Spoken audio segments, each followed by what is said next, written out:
E aí, galerinha do Pitbull Zone, canal das novas ideias. Feliz em poder estar aqui com mais um vídeo trazendo para vocês aí. E hoje nós vamos falar como nasce um campeão. Como é que nasce um campeão? Como é que surge um campeão? Todos os dias você deve escutar essa pergunta de si mesmo, né? Como eu posso ter um campeão? Você deve se fazer essa pergunta. Ou você pode simplesmente escutar pessoas dizendo assim: ah, não, esse filhote aqui, ó, que eu tô pegando agora, esse cruzamento que eu tô fazendo, vai ser um campeão porque eu vou fazer isso. E você deve escutar isso dos seus amigos, de você mesmo. Ou na própria internet você vê muita gente falando isso. Essa é a ninhada dos campeões. E todo mundo busca um campeão, né? Mas como nasce um campeão? Essa é a pergunta. Como nasce um campeão? E essa semana eu pude ver, né, um cão se consagrar campeão, né? Detentor de uma genética formidável, de um dono, né, de um parceiro muito dedicado a ele. E sim, eu estou falando do Champions Hood Hick, né? Ele acabou de se tornar champion e eu conheci a trajetória desse cão, né? Desde o início, desde o seu nascimento. Eu tive o privilégio de ver o projeto do pai, o projeto da mãe, o projeto da avó paterna, enfim. Eu pude ver esse projeto se consolidar, né? E sei e posso tirar algumas conclusões acerca do Hood Hick, do Champion Hood Hick, porque de fato eu acompanhei. E sei que ele tem uma parceria perfeita entre homem e cão, né? Entre o homem e o cão. A parceria deles é com uma sintonia muito grande, né? E sei também que a família é toda envolvida, né? Um cachorro que treina absurdamente, diariamente, um programa rigoroso que ele desenvolveu para o cachorro, de treinamento. E a família participa, os filhos alimentam o cachorro, os filhos caminham com o cachorro, brincam com o cachorro. Se você vê, o cachorro é de dentro de casa. É fantástica essa relação, né, que o Hood Hick tem com a família dele, né, com a sua matilha. De fato, o seu melhor, se você dá o seu melhor como homem, você consegue extrair o melhor daquele indivíduo como animal, né? E o Hood Hick, ele é isso. Ele é uma parceria perfeita entre homem e cão. O melhor do homem extraindo o melhor do cão. Isso em treinos, em alimentação, um programa bem elaborado, uma observação, saber se o cachorro está cansado ou não, ou se precisa treinar mais, precisa esticar mais o treino. Enfim, é uma parceria perfeita. Eu me recordo de ver um treino do Hood Hick, né, na esteira. O cachorro fazia esteira brincando ali por horas. E quando terminava, ele recebia tipo uma hidromassagem, né? E ele era todo massageado, tinha todo um ritual pré e pós-treino. Então era uma dedicação muito grande do seu parceiro, né? E ali eu vi surgir um campeão. Claro que muitos dos detalhes eu não sei nem vou saber, porque o dono não vai passar tudo. Mas boa parte eu conheci, eu vi. Eu vi a dedicação do seu proprietário com o cão. E assim foi na história. Quando a gente começa a olhar para a história, a gente vê homens como o John P. Colby, que desenvolveu o Carpet Mill, conhecido, né, com o seu treino de Carpet Mill. Seus cães se tornaram campeões vitoriosos por esse programa de treino dele. O Joey Corvino, né, com sua Trade Mill, né? Então veio os cães corvinos durante décadas sendo campeões, né?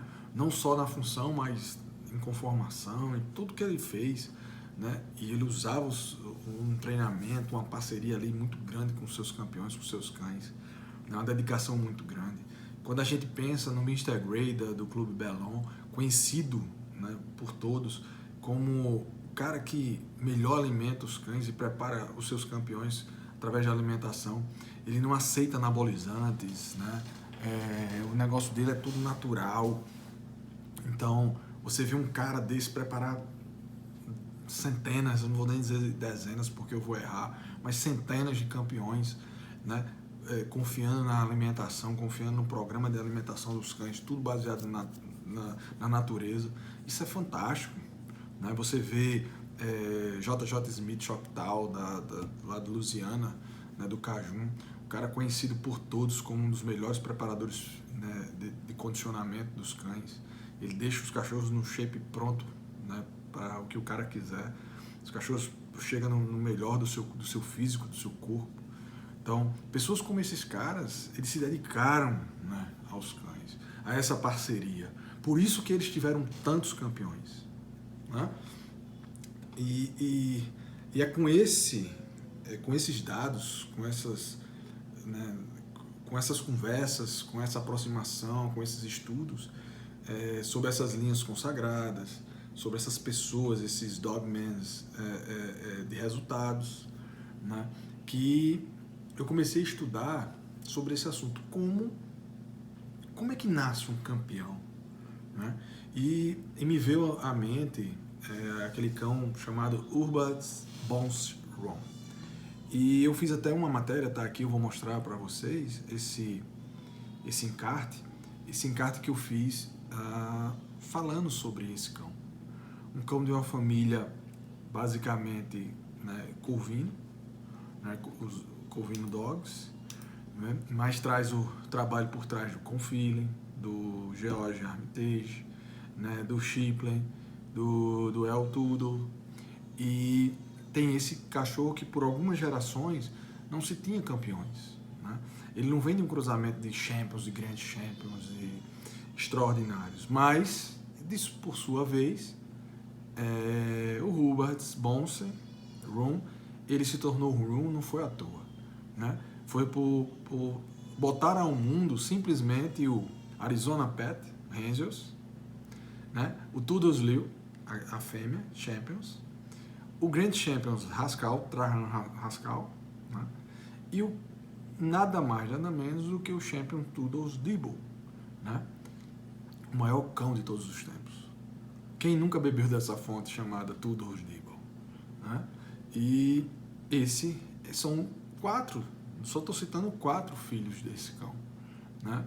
Para não citar outras gerações. Mas se você for ver, é um cão que não tinha para trás nenhum marketing sobre ele. Mas ele se tornou muito importante na história, em especial por esses 4 filhos, né?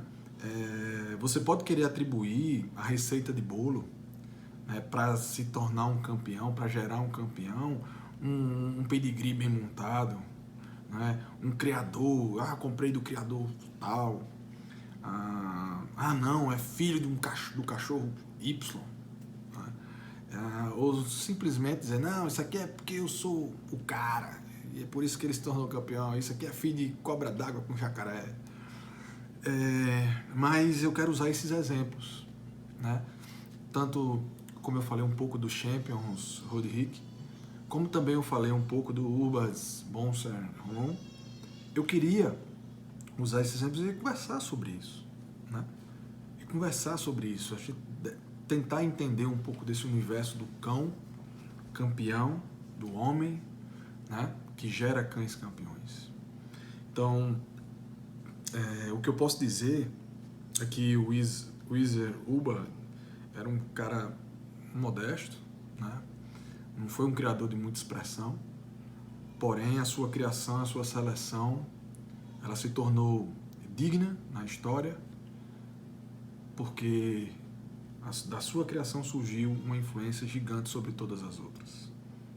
E quando eu falo todas as outras, eu falo até de American Staffordshire Terrier, tá? Não só como gerou American Pitbull Terriers, como gerou American Staffordshire Terriers, de pedigrees da AKC, tá? Então, a importância desse cara foi muito grande. E ele nos apresenta algumas verdades que a gente precisa coletar na história servindo assim como essas quebras de paradigmas que é criada principalmente no meu Brasil velho, né? Países que através de alguns frequentadores virtuais, né? Do American Pit Bull Terra, cria-se muito mito, né? Cria-se muito mitos e principalmente aqueles comerciantes de cães que tentam formar um discurso baseado na conveniência de vender os seus próprios cães, né? E não a fatos históricos reais. E esse canal, né, ele sempre teve um compromisso com a raça pura. Ele sempre teve compromisso com a verdade dos fatos. E a gente sempre vai buscar isso, mesmo que doa em mim. Eu vou sempre estar trazendo para vocês, que sempre possível, a verdade, para fazer você pensar. Por isso que o nome do canal é Pit Bull Zone, o canal das novas ideias, para fazer você abrir sua mente. Então vamos lá, vamos conversar sobre isso. Eu sou um amante do Bulldog, né, do cão combatente. Isso não significa que eu amo o combate. Eu amo o cão combatente, né, da genética desenvolvida durante décadas, né, da história narrada por homens dignos, sérios. Eu não estou falando de loucos, drogados, que usavam, quando começou na internet, os caras gravaram vídeos, sabe, difamando toda a raça, falando de cachorro de A, de B, de criador de A, de B, de 20, 30 anos dele, passados. E meio que criando um tumulto na raça, que só quem tinha o bom era ele, só quem tinha o puro era ele. E gerou, sabe, muita desconfiança no meio. Isso nos anos 80. E eu tô falando de Mayfield, é um dos, de tantos outros. Mas eu falo de homens dignos. Quando eu falo de homens dignos, eu falo de homens dignos, né, que você pode confiar naquilo que ele estava falando, porque sua vida demonstrou isso, né? Então, é desses caras que eu admiro, que deixaram um legado para gerações futuras. Porque você pode enganar hoje, com vídeos bonitos, falando, eu posso estar aqui, mas daqui a 20 anos, esses meus vídeos, a minha vida, o que eu deixei vai ser analisado, né? Pode ser analisado pelos seus filhos, até por você mais velho, mas vai ser analisado. Um dia a verdade vem à tona. Não adianta você ficar fazendo vídeo com tambor de sêmen, dizendo que comprou sêmen de A, de B, de C, o cara que morreu, mas só que tem alguém lá que tem a mensagem lá do criador dizendo, não vendi nada, não botei sêmen nenhum, é tudo mentira. Quem disser que tem sêmen nos meus cachorros é mentira. Aí o cara lá, 20 anos depois, é descoberto uma mentira, exposto ao ridículo para o mundo. A verdade, ela sempre prevalece, tá bom? Então, assim, quando eu falo de homens dignos, eu falo de homens que deixam um legado, tá? Para gerações futuras. Antes de qualquer coisa, eu sou apaixonado pelo animal, pelo Pitbull, pelo American Pit Bull Terrier. Muitos formam os seus discursos baseados no que eles admiram, né? Seja o dinheiro da venda de filhotes de cães, seja pelo vício do jogo, né, ou por tudo que ele proporciona, né, a jogatina, as drogas, né, as apostas, ou o meio mesmo, enfim. Alguns pela vaidade apenas de um troféu, de um título de exposição, de conformação, mas a verdade histórica, essa sim, é imortalizada pelos puros de origem, pela raça pura American Pit Bull Terrier. É disso que eu estou falando e estou defendendo, né? Eu não estou querendo defender aqui nenhuma modalidade. Eu estou querendo defender a raça pura American Pit Bull Terrier. De onde é que nasce o campeão? Os cães urbas tinham tudo, se fosse nos dias de hoje, para todo mundo dizer que dali não saía campeão. Ele tinha todos os ingredientes para dizer que dali não saía campeão. Ele não era filho de campeões, né? Ele não tinha um legado dentro de campeões. Então, como é que você ia descobrir esses 4, postando 4, né, tão importantes cães na história do APBT? Se fosse no discurso de hoje, nós não tínhamos descoberto o Dibble, o Rascal, o Arizona Pet, a Lil e tantos outros. Mas diante desses fatos, vamos para algumas considerações, para que vocês entendam melhor. Eu afirmo que o campeão, eles, de fato, como é que eu posso falar para vocês? Um campeão, ele não gera um campeão necessariamente. Só porque ele é campeão, ele vai gerar outro campeão. Não existe essa, não é tão simples assim. Quando a gente abre a boca para falar que um campeão gera outro campeão, é muito arriscado.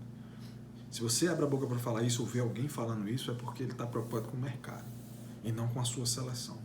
Porque quem está envolvido com a seleção sabe, né, como é difícil, né, retirar, né, um campeão do meio de uma ninhada, no meio de uma família, no meio de uma seleção genética. Como é difícil descobrir um campeão. Como é árduo. Né? E nem sempre um campeão gera um campeão. Porque o processo que envolve um campeão é muito maior. É muito maior do que um simples acasalamento entre cães. De um nascimento de um filhote. É muito mais do que isso.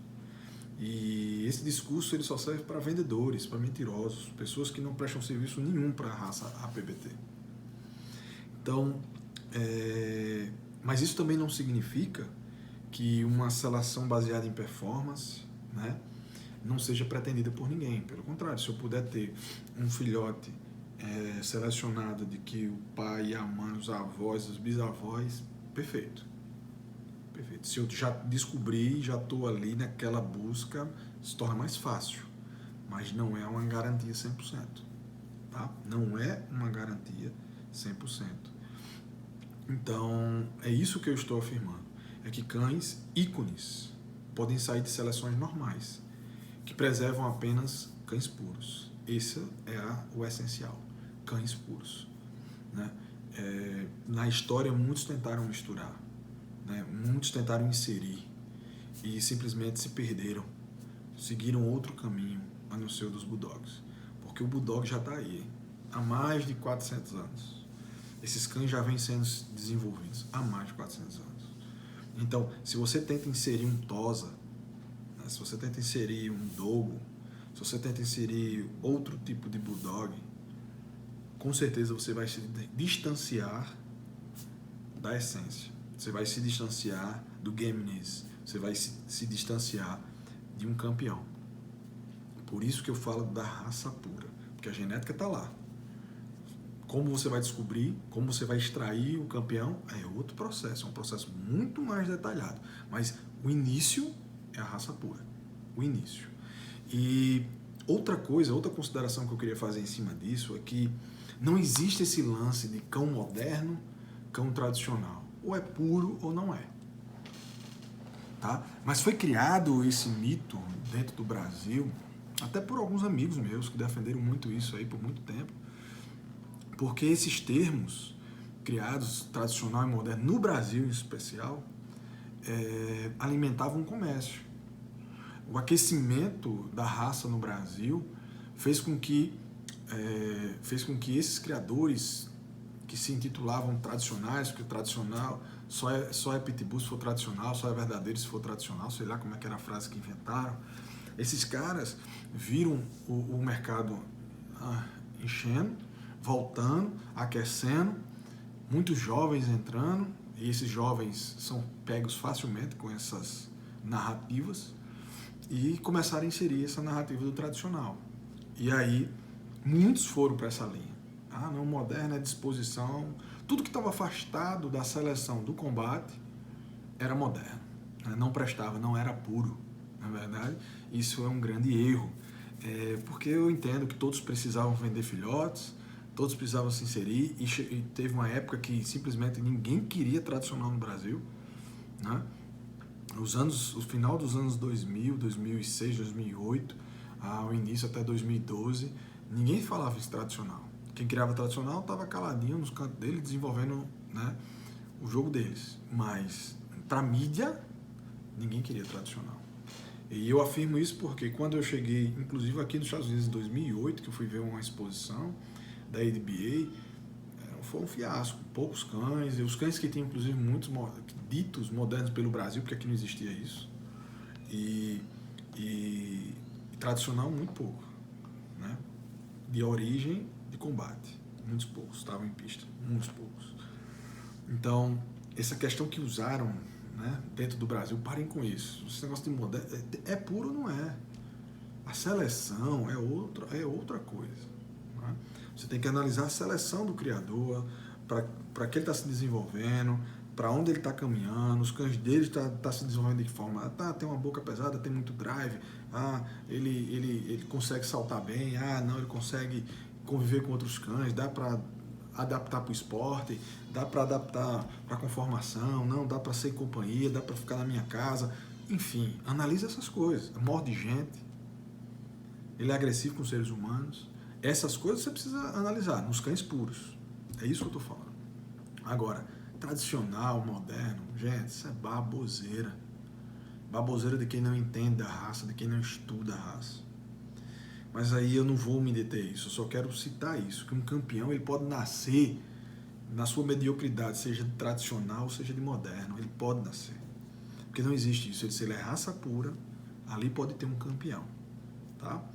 E para finalizar esse vídeo, para não estender muito, lembre-se, aqui eu não estou defendendo uma modalidade. Quando eu falo de gerar um campeão, eu não estou falando aqui de esportes, de wake pull, de escalada, de conformação, de função, seja do que for. Eu não estou falando aqui, eu não estou defendendo nenhuma seleção, esporte, nenhum. O que eu estou defendendo aqui é a raça pura. Eu quero dizer para vocês que pode surgir um campeão de qualquer linha de sangue. Basta ter esse casamento perfeito entre homem e cão. A dedicação do homem e do cão.